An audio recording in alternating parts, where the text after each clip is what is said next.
L'Indonésie doit gérer un autre chapitre de sa pauvre histoire en matière d'aviation suite à l'accident d'un Boeing de la compagnie Sriwijaya Air. Le vol 182 transportait 62 passagers et s'est écrasé dans les eaux au large de Jakarta à peine 4 minutes après le décollage.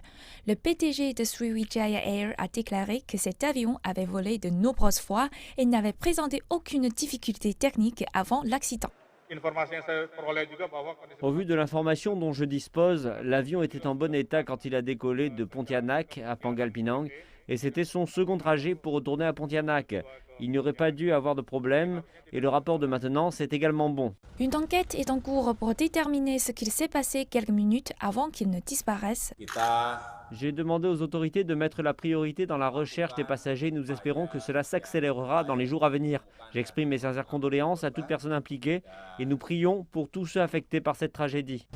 Bien que l'Indonésie ait enregistré quelques accidents fatals et des collisions mineures, son industrie de l'aviation a fait des avancées positives. Ces dernières années, l'Indonésie a totalement transformé son industrie de l'aviation, passant des tests et des outils internationaux pour être en accord avec les standards internationaux.